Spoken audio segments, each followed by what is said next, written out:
Hey guys, welcome to the Bitcoin Fortress podcast, helping you increase your financial freedom. This is episode 71, recorded here on July 2nd, 2023. This podcast is for entertainment only and is not investing advice, so please do your own homework.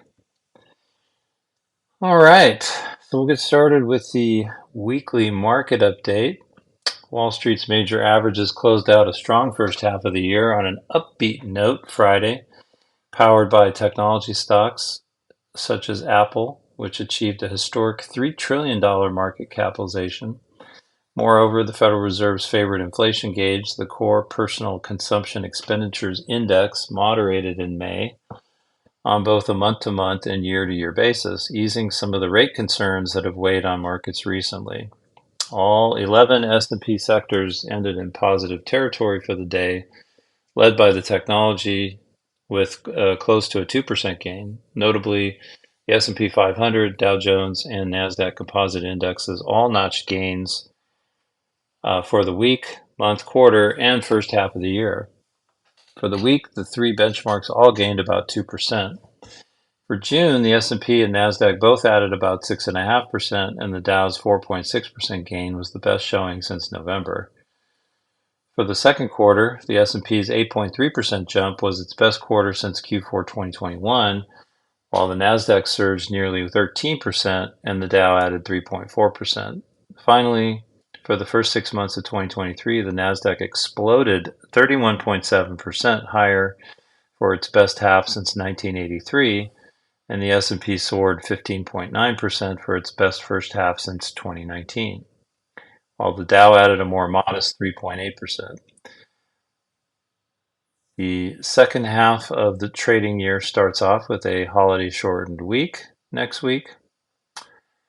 And looking ahead, economic releases covering construction spending, factory orders, and initial jobless claims will be sandwiched around the 4th of July holiday before the June jobs report lands on the laps of investors on July 7th. Economists forecast 213,000 jobs were added during the month, and for the unemployment rate to dip to 3.6% from 3.7%. Average hourly earnings are forecast to be 0.3% month over month and 4.2% year over year. Major banks will also be watched closely next week after the group passed the Federal Reserve's stress tests that simulated a severe recession. Analysts expect dividends to be increased by most large banks, but share repurchases are expected to be relatively subdued in the near term until the direction of the economy becomes more clear. Bank of New York Mellon, JP Morgan Chase, Bank of America, Wells Fargo, Goldman Sachs, Morgan Stanley, Truist Financial, Citigroup, and State Street are some of the banks in the spotlight for capital allocation developments. And while some large banks are likely to weather the storm, dozens of smaller banks may fail in the next 12 to 18 months due to risky real estate loans and falling deposits. So something to keep an eye on. A light week of calendar events means that Apple's dalliance with the $3 trillion market cap and Tesla's Q2 deliveries report could attract outsized attention. Moving along to Bitcoin news, top stories of the week. US SEC deems spot Bitcoin ETF filings as inadequate. There may be a longer wait for a spot Bitcoin exchange-traded fund in the United States as the Securities and Exchange Commission labeled investment managers' recent applications inadequate. The SEC told the SEC and the Chicago Board Options Exchange that their filings are not, quote, sufficiently clear and comprehensive. The regulator returned the filings, citing the lack of information regarding the proposed surveillance sharing agreement. Asset managers can still resubmit their applications. Cathie Wood's ARK is reportedly first in line for a spot Bitcoin ETF. ARK Investment Management is reportedly ahead of BlackRock in the race for a spot Bitcoin ETF, as it still has a previous application pending with the United States Securities Regulator. ARK and 21 Shares filed their third application for a spot Bitcoin ETF in April and amended it this week to include a surveillance sharing agreement, making it similar to BlackRock's filing. Since BlackRock's application on June 16th, other investment firms such as Valkyrie, WisdomTree, and Invesco have reapplied for spot Bitcoin ETFs. Binance to lose support of its Euro banking partner. Crypto exchange Binance informed users that its current Euro banking partner PaySafe Payment Solutions will no longer support the exchange after September 25th. Binance said it will switch to a new service provider for Euro deposits and withdrawals via SEPA bank transfer, though it didn't name which provider that would be. In recent months, Binance has been facing waves of backlash from regulators around the world, leading to a cessation of operations in various countries.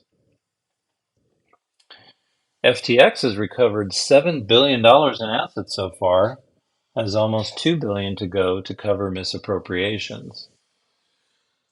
FTX has recovered about $7 billion in liquid assets so far, and the search for additional assets is continuing, according to an interim report released on June 26th.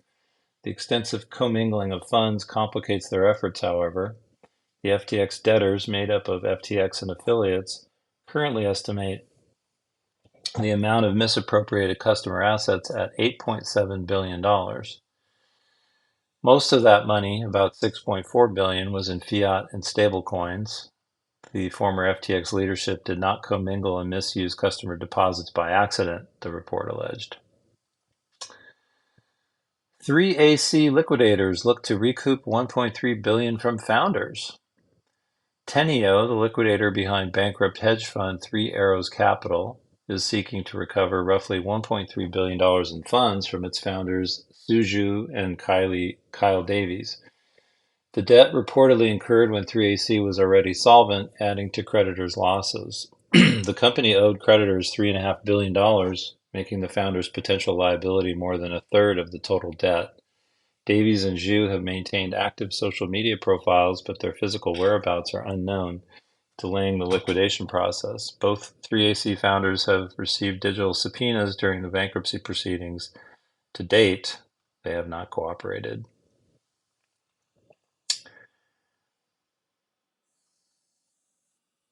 And let's see.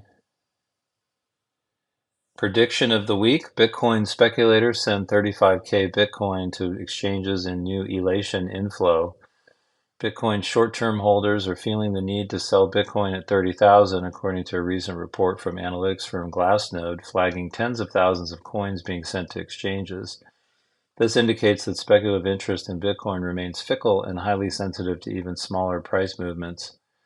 Historical data has shown that once short-term holder profitability reaches an aggregate 20%, selling begins, and against their current 26,500 break-even point, anything much above 33,000 could spark a significant shift in hodler composition. Current data shows short-term holder profitability at around 10%, with their realized price, the price at which short-term holder coins last moved, now at above 27,000. FTX alleges former exec used hush money to silence whistleblowers. FTX has filed a lawsuit against a former regulatory and compliance executive at the exchange, alleging he made a series of payments attempting to prevent staff from blowing the whistle about the exchange's issues. Daniel Friedberg, who held multiple leadership roles at the exchange, is accused of making hush money payments to two potential whistleblowers to stop them from leaking information about regulatory issues and the close ties between FTX and Alameda. Over $204 million was lost in Q2 DeFi hacks and scams. Over $204 million was lost in decentralized DeFi hacks and scams in the second quarter of 2023, according to a recent report. A total of $208.5 million was initially lost during the quarter, but $4.5 million was recovered through prosecutions, deals with hackers, and other recovery methods. The number of DeFi hacks in Q2 rose by almost 7 times year over year, with 117 incidents during the period, compared with only 17 in the same quarter of 2022. A total of over $665 million was lost during the first half of 2023. The rug pulls will continue until morale improves. Revolut USA to delist ADA, Matic, and Solana in September. Crypto-friendly neobank Revolut is next to delist a batch of digital assets on its platform in the United States amid the ongoing regulatory developments in the country, including the complete delist of tokens like Cardano, Polygon, and Solana. The firm, however, still supports the tokens in other jurisdictions outside the country. These were labeled as unregistered securities by the SEC in early June. And that pretty much wraps up the news bites for the week. I guess the overall theme here is stay humble and stack sats and self-custody your Bitcoin. Next up, we'll talk about, this is from Bitcoin Magazine. This is June 29th, 2023. Fidelity refiles for spot Bitcoin ETF, joining peer institutions. In a recent flurry of events indicating growing institutional interest in Bitcoin, Fidelity Investments has refiled its application for a spot Bitcoin ETF. This move comes after several other major players in the financial industry have also made similar filings, cementing Bitcoin's position as a sought-after asset among traditional investors. The momentum began with BlackRock, one of the world's largest asset management firms, filing for a spot Bitcoin ETF application. Although they were not the first, ARK Investments and 21 Shares had already filed for a spot ETF. They indicated the cascading effect now seen. Investment firms Bitwise and Invesco both refiled for their own spot ETFs, which they had submitted previously. Shortly thereafter, WisdomTree, an investment management company renowned for its innovative exchange-traded products, filed its own application for a spot Bitcoin ETF. According to the now growing list of firms seeking to launch spot Bitcoin ETFs, Valkyrie Investments joined the race. Meanwhile, ARK, a prominent investment management firm, amended its 19B4 filing for a spot Bitcoin ETF, solidifying its position in the race for approval, with the inclusion of a surveillance sharing agreement between CBOE and a crypto exchange, likely Coinbase. ARK's filing aligns with BlackRock's strategy and places them at the forefront to potentially be approved first, given their early filing.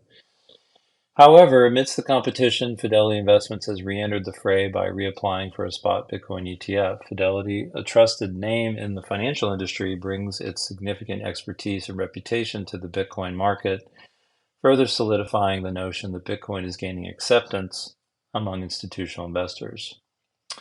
James Seffert, an ETF analyst at Bloomberg, took to Twitter to share his guesses at when the filings may be addressed, noting that the dates for when the filings will be approved or denied are not exact. This series of events serves as a testament to the growing recognition of Bitcoin's potential as a mainstream asset class as more established financial institutions and investment management companies join the race to offer Bitcoin ETFs. It becomes evident that Bitcoin is no longer just a niche investment for early adopters. And of course, as much as it's exciting and might result in good price action, the best way to hold your Bitcoin is in your own custody, not your keys, not your coins. And of course, the Bitcoin ETF is exactly that. Maybe a little bit better than holding your coins on an exchange, but it's not your Bitcoin, it's paper to you. Next up, this is from CoinDesk. This was posted on June 30th. Coinbase will be surveillance partner for Fidelity. Other Bitcoin ETFs refiled applications say. CBOE's BZX exchange named crypto exchange Coinbase as the market for its surveillance sharing agreement when it refiled its spot Bitcoin exchange traded fund applications for several would-be Bitcoin ETF issuers on Friday. Fidelity, WisdomTree, VanEck, ARK Invest, Galaxy Invesco, and BlackRock all filed for spot Bitcoin ETFs over the past few weeks, hoping to succeed at launching a product the U.S. Securities and Exchange Commission has rejected for years. While BlackRock filed with NASDAQ, the other companies are working with CBOE.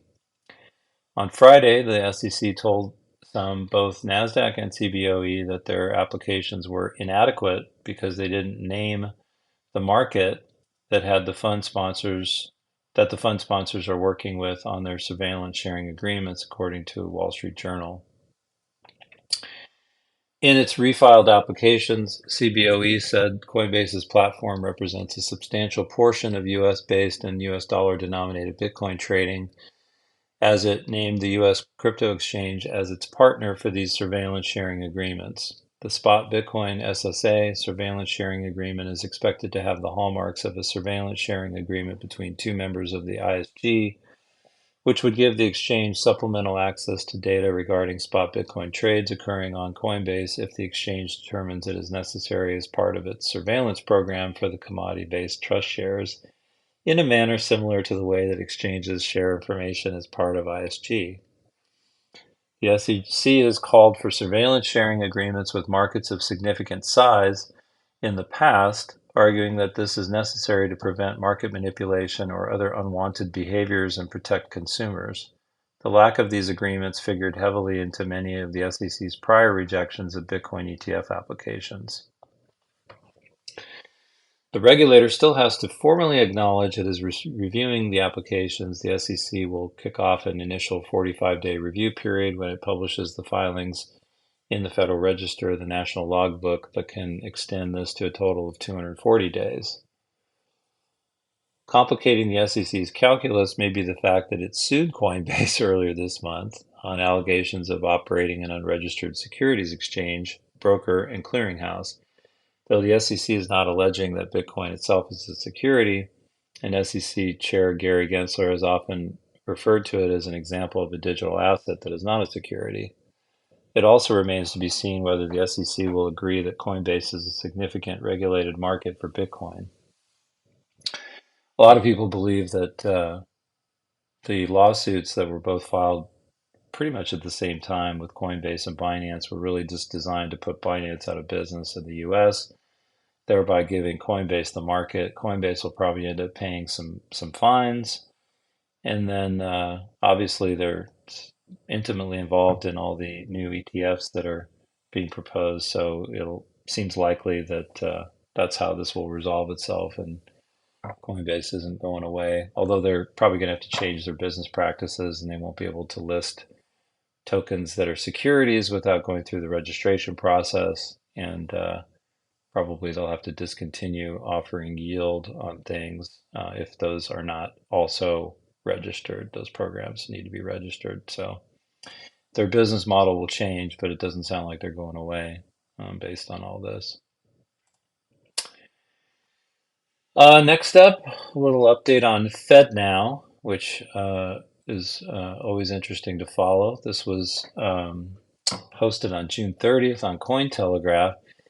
FedNow early adopter list contains no blockchains, but some may integrate later. The Federal Reserve's upcoming instant payment system, FedNow, released its list of certified early adopters on June 29th. The organizations on the list have been certified as ready to connect with the platform when it launches in late July.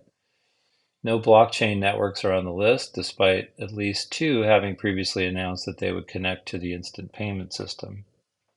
The FedNow service stated that some organizations not on the list may be integrated later, and Metal Blockchain said it intends to connect with the platform once it gains the appropriate bank sponsor. FedNow is an instant payment service in development by the United States Federal Reserve. The Federal Reserve claims that the service will allow for instant transfers between banks in the US, similar to the United Kingdom's faster payments and Europe's single euro payment area systems. Currently, bank transfers within the US can only be done through ACH or wire transfers, which are not settled instantly. FedNow is scheduled to launch in July. At least two blockchain networks have announced that they will be connecting to FedNow when it launches. One is Metallicus's Metal Blockchain. The Metallicus team stated in May that its network will allow instant conversion of cash to stablecoins through a connection with FedNow. At the time, FedNow's official website also listed Metallicus in its service provider showcase, providing further evidence that the integration was going to occur.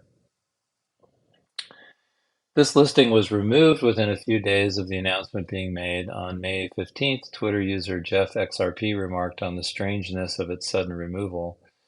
The list of service providers released on June 29th includes ACI Worldwide, ECS Fin, FPS Gold, Open Payment Network, and 11 other payment providers, but neither Metallicus nor Metal Blockchain are on it. In a conversation with Cointelegraph, Metallicus co-founder and CEO Marshall Hayner claimed that the company still intends to integrate Metal Blockchain with FedNow once it obtains the proper bank sponsorship, stating, Metallicus is currently in communication with the Federal Reserve and the FedNow program administrators while we seek the appropriate bank sponsor and stay focused on building our bank chain technology. The other blockchain network that has announced integration with FedNow was Tassat, creator of the Tassat Pay service and digital interbank network. Tassat claims its network is a business-to-business private blockchain for commercial banks. In March, it announced that it will connect a digital B2B payment platform to the upcoming FedNow service. Tassat was listed on the FedNow's website's service provider showcase as of June 30th. However, Tassat is not listed as a certified service provider in the June 30th list of early adopters. Cointelegraph reached out to the Tassat team through email but did not receive a response by the time of publication. In the Federal Reserve's announcement, it explained that some organizations not on the list may become service providers in the future. Quote, in addition to the initial adopters, the Federal Reserve continues to work with and onboard financial institutions and service providers planning to join later in 2023 and beyond as the initial step to growing a robust network aimed at reaching all 10,000 U.S. financial institutions. FedNow has been criticized by some blockchain users for allegedly being a step toward a central bank digital currency. U.S. presidential candidate Robert F. Kennedy Jr. has claimed that it will lead to financial slavery. In April, the Federal Reserve issued a statement denying that FedNow is related to the CBDC. So, interesting. We'll see how it gets rolled out and what it actually looks like, but it sounds like we already do bank transfers. Wire transfers are expensive. ACH payments are usually free, but they take a couple days to hit your bank account. So I think having an instant payment mechanism is good, but we will have to watch whether or not the CBDC becomes part of this or not.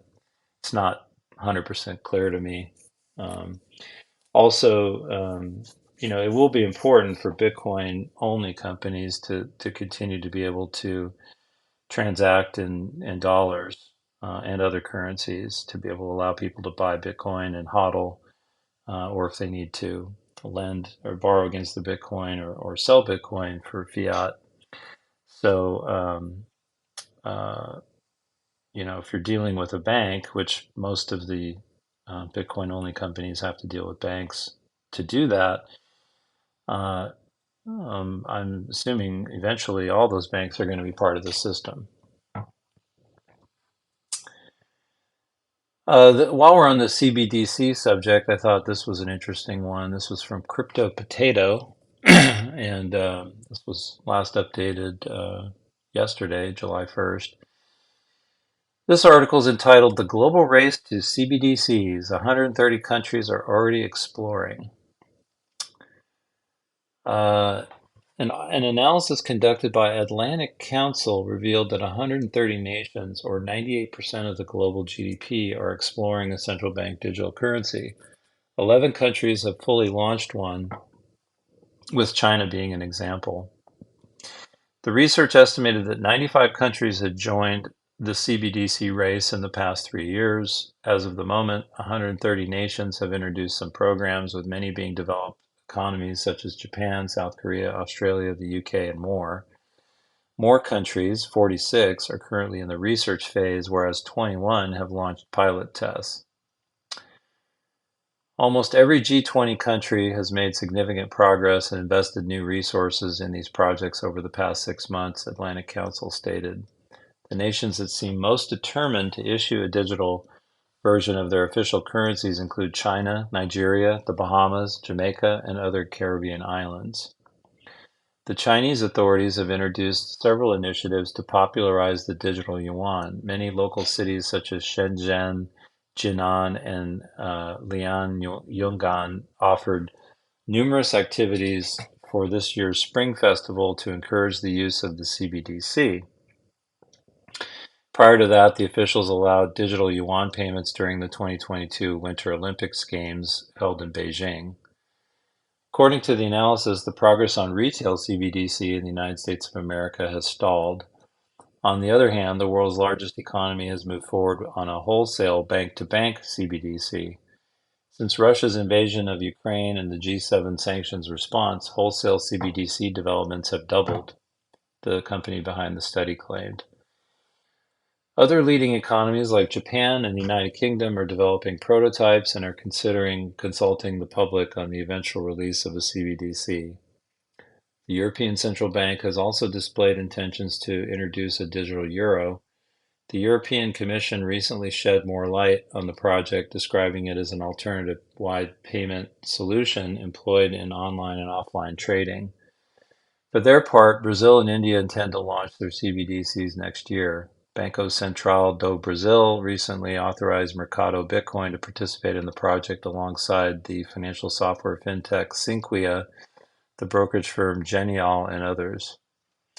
There are different reasons why a central bank would seek the launch of such a product. Atlantic Council believes CBDCs could promote financial inclusion by providing money access to the unbanked population, introducing competition in the local monetary markets, increasing the efficiency of settlements, and lower transaction fees.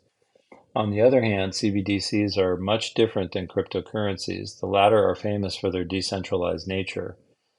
CBDCs will be issued and controlled by central banks, meaning they could work against people's privacy. Numerous individuals have warned about the release of those products. Ron DeSantis, governor of Florida, blasted that technology as a surveillance tool, voicing support for a ban within the southern state. Robert F. Kennedy, who announced his run for president of the U.S., labeled CBDCs as products used for oppression.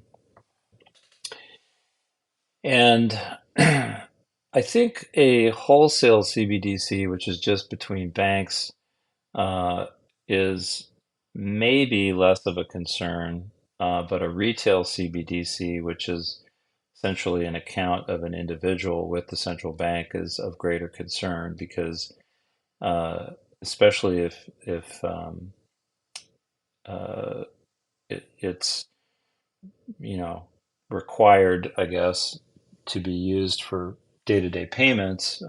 You could think of it like having all of your bank account activity on the government's ledger system, and so they would know, particularly if there was a POS system implemented, at each point of sale, whether it's online or in a store or whatever, that could not only capture the total amount of your purchase, but also what you bought. It would certainly give the government a lot of information on what exactly you're buying, from whom, when, how much. And I think the concern there is that that data could be mined to create a social score. Oh, you bought too much beef, or you're buying gas, or you bought a gun, or you bought ammunition. Therefore, that lowers your social score, and therefore that affects things that you might be able to do or participate in society. This is what China has done with their central bank digital currency. And so the concern is that that could happen in Western countries. But again, probably more of a concern as a retail product rather than as a wholesale product that's bank to bank. But the bank-to-bank wholesale product could just be the first step towards ultimately a retail product and eliminating actual physical cash. And the selling point is always going to be inclusiveness and uh,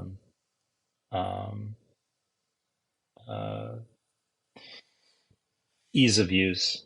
And so you just have to be careful not to give up your freedom for convenience. And with these CBDCs. So we'll continue to watch that with great interest. Next up, crypto exchange Kraken ordered to submit user transaction data to IRS. Here's the latest. So Another reason why you don't want to deal with centralized exchanges, um, cryptocurrency exchange Kraken has been ordered by a judge to submit a vast amount of user information to the Internal Revenue Service for an investigation into potential tax evasion. The United States District Court for the Northern District of California issued the order on Friday, stating that Kraken must provide account and transaction details to the IRS to determine whether any users have underreported their taxes. Under the order, Kraken is required to disclose information about users who engaged in transactions exceeding $20,000 within a calendar year. This includes their names, real or pseudonyms, birth dates, taxpayer identification numbers, addresses, phone numbers, email addresses, and other relevant documents. The court petition was filed by the IRS in February, soon after Kraken reached a settlement with the U.S. Securities and Exchange Commission over allegations of securities law violations related to its staking service. The IRS said that it had previously issued a summons to Kraken in 2021, but the exchange failed to comply, prompting the agency's investigation into the tax obligations of users who conducted cryptocurrency transactions between 2016 and 2020. As part of the court order, Kraken will also have to provide blockchain addresses and transaction hashes that are already part of the exchange's transaction data. Additionally, Kraken may be required to produce raw data for the IRS. Kraken is a top crypto exchange with more than $819 million in daily trading volume over the past 24 hours, according to data by CoinGecko. Judge Joseph Spiro, who presided over the case, also denied several of the IRS's requests. He rejected the agency's demands for employment information and source of wealth from Kraken, as well as information from anti-money laundering investigations. The court must determine whether the government summons is narrowly tailored, that is, whether it is no broader than necessary to achieve its purpose, the judge wrote in his analysis of some of the IRS's requests. The court finds that to the extent the first three requests were aimed at establishing the identities of the Kraken account holders who fall within the DOE definition, the information sought in these requests is much broader than what is necessary to achieve that purpose for a vast majority of DOE users. Nevertheless, Friday's ruling in favor of the government reflects the increasing crackdown on cryptocurrencies in the United States. Last month, the SEC sued both Binance, the world's largest cryptocurrency exchange, and Coinbase, the largest US-based cryptocurrency exchange. The commission filed 13 charges against Binance and its US affiliates, ranging from allegedly operating as an unregistered exchange to offering unregistered securities. The regulator also levied similar charges against Coinbase, claiming that it operated as an exchange, broker, or clearing agency without the required registrations. Furthermore, the SEC has taken the enforcement action against crypto exchanges Kraken and Bittrex, as well as crypto lending platform Nexo so far this year. So, centralized exchanges are just a honeypot for not only hackers, but also for the government. So, best thing to do is buy your Bitcoin from a Bitcoin-only company, put it in self-storage, self-custody, cold storage, and hodl, and don't trade. Next up is kind of an interesting opinion piece on Prime Trust, which has kind of been in the news a lot this month over, we think, a series of blunders where they lost private keys and then tried to cover it up by taking new client money to pay the clients whose keys were lost in sort of like a Ponzi scheme that had been going on for quite some time. But anyway, so this opinion piece is from CoinDesk. This was dated June 29th. Prime Trust is having a bad month.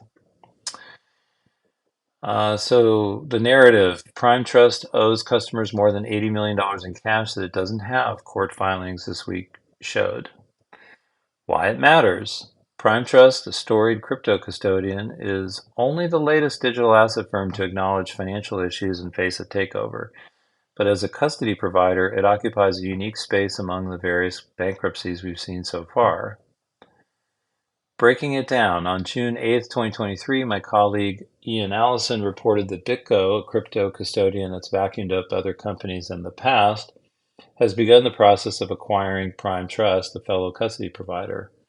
On June 22nd, 2 weeks later, BitGo walked away from this deal.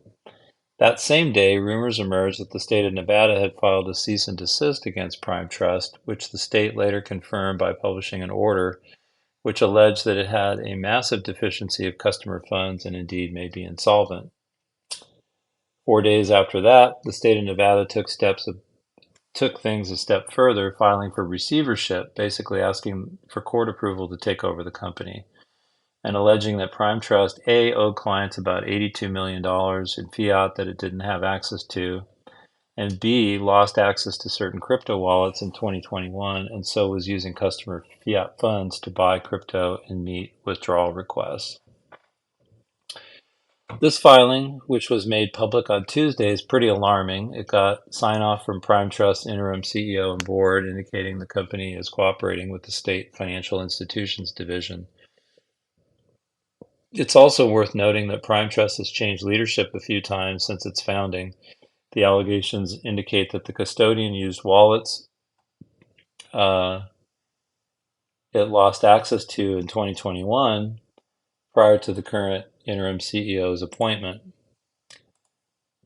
Still, this appears to be the first time these revelations are being publicly disclosed, and the implications are serious. One of these implications ties to the possible impact to TrueUSD, a stablecoin whose issuer said on June 22nd it had, quote, no exposure to Prime Trust, before later acknowledging it had a relatively small amount on the custodian. Rumors that TrueUSD used Prime Trust to mint and redeem tokens have persisted, though, and the token even depegged on the Binance.us on Wednesday. Lawmakers are already paying attention to stablecoin issues, and a bill addressing this sector of the crypto industry is still the most likely to pass through the House before other legislation. So I imagine Congress will take notice if one of the world's largest stablecoins continues to have issues, and regulators will of course be paying attention to issues by a regulated custodian. Again, qualified custodian should be you. Let's see. Next up is this is from the Bitcoinist.com. This was posted today. Bitcoin bull Jack Dorsey nudges Twitter team to explore decentralized protocols. Jack Dorsey, Twitter co-founder, former CEO, and an ardent Bitcoin supporter, has reacted to the newly imposed Twitter restrictions on how many tweets a user can view per day. In the late hours yesterday, July 1st, American billionaire and chairman of Twitter, Elon Musk, announced that Twitter would be temporarily limiting the number of posts a user can view daily in an attempt to address extreme levels of data scraping and system manipulation. Musk, who acquired Twitter for $44 billion in October 2022, stated that verified accounts are now restricted to reading 6,000 posts per day, with the daily limit set at 600 posts for unverified accounts and 300 posts for new unverified handles. However, the view limits have been raised twice since then, with verified accounts now allowed to view 10,000 tweets daily, while unverified and new unverified accounts can read 1,000 and 500 posts per day, respectively. As expected, these new view limits have drawn many reactions from Twitter's numerous users, most notably from company co-founder Jack Dorsey. Dorsey expressed that he understood that managing Twitter was no easy task, stating the current team was only doing their best. Running Twitter is hard. I don't wish that stress upon anyone. I trust that the team is doing their best under constraints they have, which are immense. It's easy to critique the decisions from afar, which I'm guilty of, but I know the goal is to see Twitter thrive. It will, he tweeted. In a follow-up tweet, Dorsey went further, nudging the Twitter management team to attempt building on decentralized protocols, describing the technology as vital to a free internet space. He tweeted, and I do hope they consider building on truly censorship-resistant open protocols like Bitcoin and Nostr to help ease that burden. Good for all and critical to preserve the open internet. Jack Dorsey is a known crypto and Web3 advocate. Following the acquisition of Twitter by Musk, Dorsey invested 14 Bitcoin, valued at $245,000 at the time, to fund the development of Nostr, which functions as a decentralized social network. Nostr functions similarly to Twitter and is supported by Bitcoin maximalists, although it is not built on the Bitcoin blockchain. In addition to its social networking role, Nostr is also designed to process payments on Bitcoin's Lightning Network. The Bluebird app is a vital social media tool for engagement in the crypto space, but as it allows for ICO announcements, bounty campaign promotions, and general project news. Although this change is temporary, one could only wonder about the ripple effects of the new Twitter views limit on its vibrant community. For now, these effects appear to be minimal, with the total crypto market cap rising by 0.4% in the last 24 hours, according to data by CoinGecko. Bitcoin, the premier cryptocurrency, is trading at $30,534 with a 0.3% gain on the day. The token's daily trading volume is valued at 5.91 billion, while its market cap stands at an impressive 592.76 billion. And last is an article from CoinDesk, and this kind of relates to this week's blog post, which is entitled "Plan B with Bitcoin." And again, I'll include links to that as well as links to all these articles I've reviewed in the show notes. But this is from CoinDesk. This was posted on June 30th, and the article is entitled "Crypto Hubs 2023: Where to Live Freely and Work Smart." Crypto is on the move. In the last several weeks alone, 3 exchanges, including Binance, Bybit, and OKX, have exited Canada altogether. Gemini announced it would dramatically boost headcount and operations in Singapore, and venture capital firm Andreessen Horowitz has named its first non-US outpost in London. This is a fluid time for crypto companies, as it seems the regulatory landscape is shifting eastward from North America, where both the US and Canada are seen as unfriendly. In the past year or so, Dubai established the Virtual Asset Regulatory Authority, with neighboring city Abu Dhabi seeking to pass its own crypto-friendly regulatory framework this year. The European Union passed the Markets in Cryptos Assets regulation in April, and just this month, Hong Kong Securities and Futures Commission began accepting license applications for crypto exchanges. The lack of a global regulatory framework for crypto has made it possible, if not imperative, to practice regulatory arbitrage. Last year, directors of the International Monetary Fund's Monetary and Capital Markets Department called for a global framework to bring order to the markets, help instill consumer confidence, lay out the limits of what is permissible, and provide a safe space for useful innovation to continue. The absence of such coordinated worldwide effort would lead to national regulators locking into differing regulatory frameworks. Ultimately, crypto professionals would be compelled to migrate to the friendliest jurisdictions. That is the reality of the crypto industry today. With the strong popularity of remote work, crypto companies really cannot ignore the possibility of relocating or at least expanding to more crypto-friendly jurisdictions. The countries or regions where regulations are in place are attracting attention and interest from even the biggest companies. It's no coincidence that after the United States Securities and Exchange Commission sued Coinbase, the largest U.S. crypto exchange, for allegedly trading unregistered securities, a politician in Hong Kong then invited the company to apply for licensing in the city-state, or that Coinbase had publicized its meetings with authorities in the United Arab Emirates to discuss establishing a hub there. Startup founders and digital nomads alike are surveying the landscape and developing a rubric for deciding where to put down roots, said Janina Pietrowska, an attorney at Rechtenswalt Leonard Partners in Liechtenstein that advises crypto clients on choosing where to incorporate, especially security token offerings. She said regulation, though important, should not be the entire consideration. Other important factors include a favorable investment environment, the ease of doing business, and low taxes. If you could relocate anywhere in the world, where would you go? This is basically the question CoinDesk is answering in Crypto Hubs 2023 with a ranked list of the best places to live and work for crypto professionals. We've put ourselves in a crypto startup founder's shoes and collected then weighed data for 8 different criteria that range from regulatory friendliness, digital infrastructure to quality of life. Our results, a ranked list of 15 crypto hubs, may contain some surprises, and we hope it will spark a discussion. So it looks like number one on the list is Zug, where Ethereum was born and crypto goes to grow up. Second is Singapore, the Center for Asian Crypto Wealth, is ready for a reset. 3, London, the world's capital for foreign exchange, adds cryptocurrencies to its ledger. 4 is Seoul, Asia's retail crypto capital tries to move on after Do Kwon. 5 is Dubai, launching a crypto regulatory arm to become a global financial power. 6, Abu Dhabi, a wealthy Mideast capital creating a bridge from TradFi to crypto.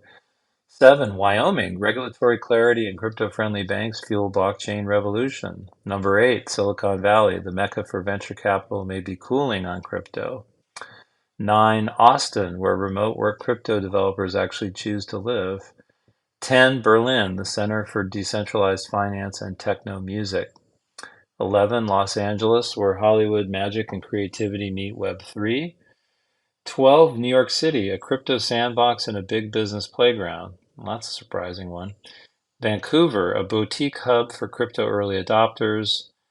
14, Ljubljana, it's a beautiful life in this crypto payments hotbed. And number 15, Lisbon, a buzzy, affordable mecca for buy and hold crypto nomads. Now, I say crypto, but I only mean Bitcoin. And so, but if it's crypto friendly, it should be Bitcoin friendly, and that's all that matters. Last, just make sure you check out this week's blog post, Plan B with Bitcoin, a rational, low-cost approach to an offshore strategy. Kind of an update of an article I wrote about a year ago on the sovereign individual. So check that out. Again, all the links will be in the show notes. And that's it for this week. So thanks for listening to the podcast. If you enjoyed the show, please like and leave a comment. Also, don't forget to subscribe on your favorite podcast app so you don't miss an episode. If you're not already on Fountain, you should be. I listen to all my podcasts on Fountain, and you can earn sats just for listening. And you can tip in sats on there too if you like the show. You can also follow my Substack at bitcoinfortress.substack.com, and you can follow me on Twitter.